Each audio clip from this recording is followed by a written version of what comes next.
예, 좋습니다. 그러면은 이제 우리 저자 라인바 선생님에 대해서 저희가 이제 어느 정도 이제 알게 됐다 치고 이제 바로 이 1948년 책, 저는 이제 그 뭐랄까 최근 나온 영어 버전도 갖고 있는데요. 이렇게 된 책 버전 갖고 있는데 네. 그럼 라인바가 이제 미국으로 가가지고 이 책을 썼다고 말씀하셨단 말이에요. 네, 그런데 도대체 저자는 왜 이 책을 썼을까? 어떤 저술했던 배경? 이제 네, 동기는 뭘까? 그 다음에 이제 네. 우리 역자, 우리 저자 대리, 이제 한국의 저자 대리이신 이제 강영 선생님께서는 도대체 이 책을 왜 번역하게 되었나? 한번 좀 간단히 얘기해 주시면 감사할 것 같습니다. 예, 네, 이것도 되게 흥미로운 스토리가 있습니다. 예. 그걸 이제 말씀을 드리면, 이제 제가 또 이제 PPT로 좀 준비를 해봤는데요. 이게, 우선 말씀드리면, 라이언바우가 사실 그 대학 다니면서 약간 자유주의 학생 운동을 좀 열심히 했었고요. 그래서 이제 또 철학과, 특히 이제 철학과 교수들한테 좀 찍혔었던 것 같아요. 좀 찍혔었고. 그리고 이제 또 그 기존의 어떤 사변적인 철학에 대한 어떤 반감을 좀 공공연하게 표현했던 분이었던 것 같아서 이제 이분의 이력을 좀 보시면 이해가 좀 되실 겁니다. 예, 우선 선생님 힐, 죄송한데 이제 저희가 이제 같이 얘기한 바가 있었는데 예전에 같이 공부할 때 이제 네, 아마 이제 우리 저자 소개에도 마지막에 이제 잠깐 언급했지만은 저 같은 경우에 이제 과학적 철학의 형성이란 책, 네, 이제 과학 철학에 이제 관심을 가지게 된 중요한 동기가 였단 말이에요. 아마 네, 선생님도 이제 그 책이 굉장히 영향을 받았다고 제가 들었었는데, 혹시 여러분께서 이제 그 관심 한번 읽어보시면은 처음 시작점이 소위 전통적인 사변철에 대한 굉장히 강한 비판으로부터 출발합니다. 네. 특히 당시에 유행했던 철학들에 대해서. 그러면서 봤을 때 아마 조금 뭐랄까, 보수적인 선생님들 입장에서 봤을 때는, 야, 이놈 보기 하는 생각이 좀 들어서 같긴 해요. 선생님 설명 듣고 그러니까요. 보니까. 근데 그게 영향을 많이 미쳐가지고 이제 이분의 이력을 보시면 슈투트가르트 대학교 공대에는 아마 철학과가 없었을 것이고 거기서 이제 뭐 일종의 교양을 가르치는 교수로서 이렇게 활동을 했을 것 같고요. 그리고 이제 1926년부터 1933년까지는 베를린 대학에 있었는데 이제 베를린 대학에서는 사실 철학과에 임용이 되지 않았습니다. 철학과에 임용이 된 게 아니라 막스 플랑크와 아인슈타인이 이제 물리학부에 이렇게 임용시켰고요. 그리고 이때 임용될 때도 정규직은 정규 교수가 아니라 임시 교수로 이렇게 임용을 했어요. 그래서 이제 1933년에 이스탄불 대학으로 갈 때는 사실 라이언버가 뭐 영국에도 갈 수 있었고 다른 이- 튀르키예보다는 더 학문적으로 더 발전된 학교를 갈 수 있었음에도 불구하고 튀르키예 철학과를 간 이유는 그게 이제 철학과였고 철학과가 이제 받아주는 겁니다. 왜냐하면 유럽에서는 안 받아줬거든요. 그 전통적인 철학과에서 네가 얘기하는 건 제대로 된 철학이 아니라고 해서 그래서 이제 그 이스탄불 대학 쪽 철학과에서 받아준다고 하니까 간 거고 또 정규 교수를 받아줬고 또 연봉도 높게 준다고 해서 이제 간 거예요. 그래서 이제 가서 해보니까 사실 카르납 같은 경우에는 미국에서 잘 자리를 잡았습니다. 그게 이제 어떤 이유가 있었냐면 빈의 슐리크가 있는데 슐리크가 빈 모임, 빈 학파의 어떤 1928년에 뭐 매니페스토라든지 그 다음에 카르나비 쓴 세계의 논리적 구성이라든지 빈 학파의 어떤 새로운 철학을 실용주의가 있는 미국에 가가지고 잘 홍보를 한 거예요. 슐리크가. 그래서 이제 슐리크가 그렇게 잘 홍보를 했고 카르납은 그것 때문에 그러니까 슐리크가 잘 홍보를 한 탓에 미국에 잘 정착을 한 겁니다. 그리고 이제 미국은 그 당시에 학문적으로 모든 학문에 있어서 이제 거의 최고의 이렇게 높이 이제 올라가는 그런 시기였는데 근데 이제 라이언바가 생각할 때 유럽에서 우리 베를린 학파도 베를린 모임도 정말 열심히 새로운 철학적 활동을 했는데 미국에 가보니까 미국의 분위기를 보니까 카르납을 비롯한 빈 사람들이 이 새로운 철학을 거의 대표하는 것처럼 이렇게 보이는 거죠. 그리고 그 라이언바가 그 이전에 썼던 책들은 너무 물리적인 내용이 이렇게 굉장히 특수해서 뭐 상대성 이론과 관련된 분석들. 그래서 이제 미국에 있는 철학자들은 나이엔바흐의 저서들을 보고 이 사람은 철학자가 아니라 물리학자라고 생각했답니다. 그래서 이제 그 미국에 있는 철학자들이 당신이 미국의 철학자로 임용이 되려면 그 이전까지와는 그런 책들 말고 너무 물리학에 초점을 맞춰져 있는 책을 쓰지 말고 일반적인 철학책을 써라. 그렇게 하면 우리가 너를 임용이 시켜주겠다. 그래서 이제 미국에 임용되기 위해서 이 책을 썼다고 합니다. 아, Experience and Prediction. 네. 그래서 이제 미국에 가기 위한 티켓이었던 거죠. 라이언바우 입장에서는. 좀 두꺼운 티켓이긴 하네요. 네. 그렇습니다. 두꺼운 예, 티켓이죠. 예.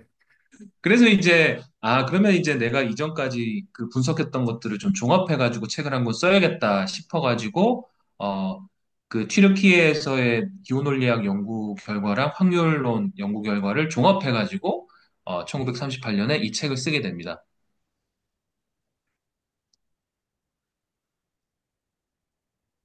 죄송합니다.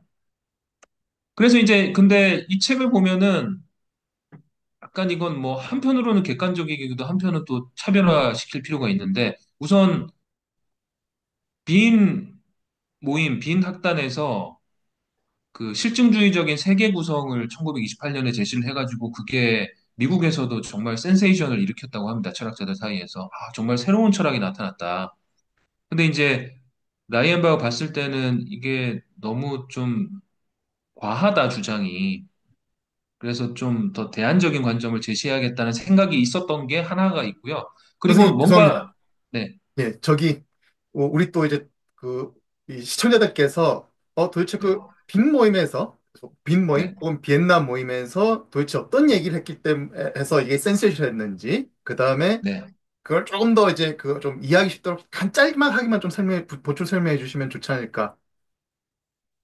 네, 그 간단하게 좀 설명드리면, 예, 그 이제 1928년의 매니페스토가는 이제 빈 모임, 그다음에 과학적 세계상 이렇게 해서 이제 빈 모임은 어, 기존의 전통 철학을 연구하는 사람이 아니라 수학, 경제학, 물리학, 심리학 다양한 분야를 연구하는 학자들이 모여가지고 그 당시까지 이룩된 어떤 과학적 지식의 성과를 바탕으로 객관적인 세계상을 이렇게 논리적이고 과학적인 방식으로 이렇게 제시를 한다. 그래서 이제 그 이전까지의 사변적인 어떤 철학이 제시하는 어떤 환상적인 세계상을 거부하고 과학에 기반한 새로운 세계상을 어, 사회 많은 구성원들한테 제시를 하겠다. 이제 이렇게 이제 매니페스토를 제시를 하면서 이때 이제 명시적으로 그 검증 가능성 원리를 제시하게 됩니다. 어떤 명제가 검증 가능하지 않으면 그러면 인지적인 의미가 없다는 그런 이제 아주 강한 어떤 검증 가능성의 원리를 제시를 하면서 그리고 이제 이런 관점을 철학적으로 정당화하기 위한 일종의 대표작이 바로 그해 1928년에 출판된 그 루돌프 카르나베 책 세계의 논리적 구성, Der logische Aufbau der Welt.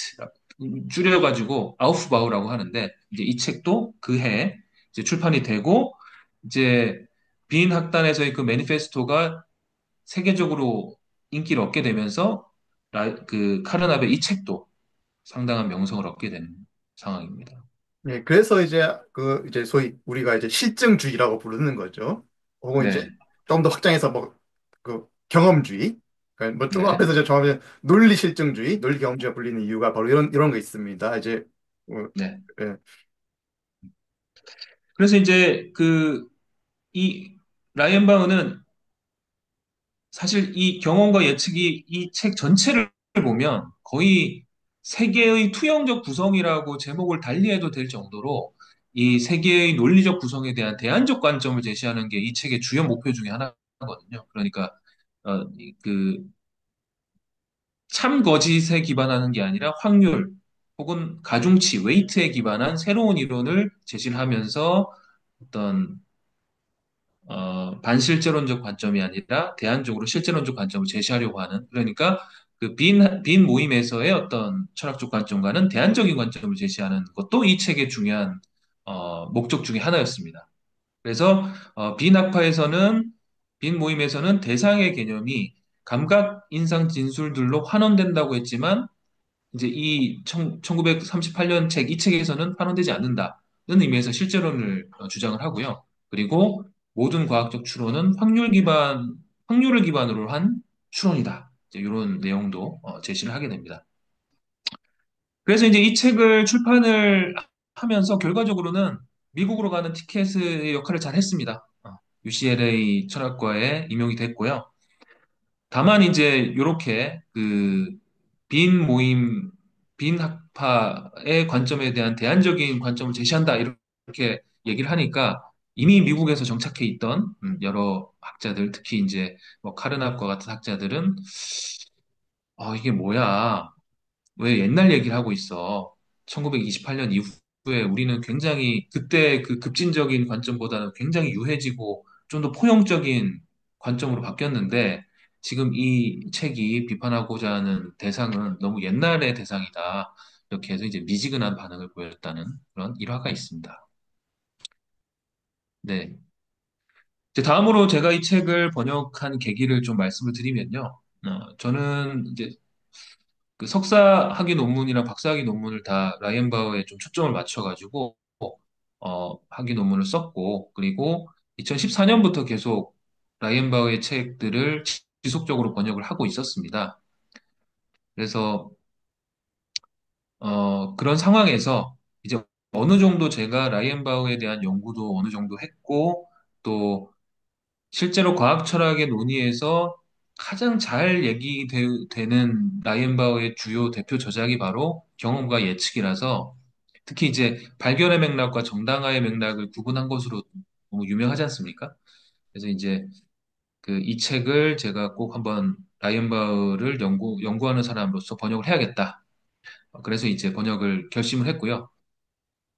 근데 제가 좀 안타까웠던 게 사실 발견의 맥락과 정당화의 맥락을 구분한 것으로 가장 유명하지만 실제로 제가 봤을 때 이 책의 핵심적인 포인트는 이제 실제론적 관점이랑 의미의 확률 이론을 도입한 건데 이게 잘 안 알려져 있는 것 같아가지고 그래서 이제 번역이 됐습니다. 그래서 저뿐만 아니라 근데 다른 연구자분들에게도 도움이 될 것 같아서 그래서 2023년에 번역을 해서 작년인 2024년에 출판을 하게 되었습니다. 예, 좋습니다. 일단은 이제 이 경험과 예측책, 이제 선생님께서 말씀하셨다시피, 이 뭐 1차적인 어떤 독자, 이제는 20세기 논리 경험주의 역사, 혹은 이제 뭐 20세기 초반의 초기 과학 철학의 어떤 논의라든지, 그런 다음에 그런 관련 분야에 관심 있는 철학자라든지, 아니면은 과학 철학에 관심 있는 동료 연구자들 겁니다. 하지만 네, 그럼에도 불구하고, 우리가 또 이제 뭐 이런 책들이 또 그런 어떤 전문가적만 아니라 또 다른 어떤 대상들 또 이제 염두에 두고 네, 있잖아요. 혹시 네. 이외에도 좀 권하고 싶은 독자층이 있다. 그럼 어떤 분들이 될까요? 예. 네,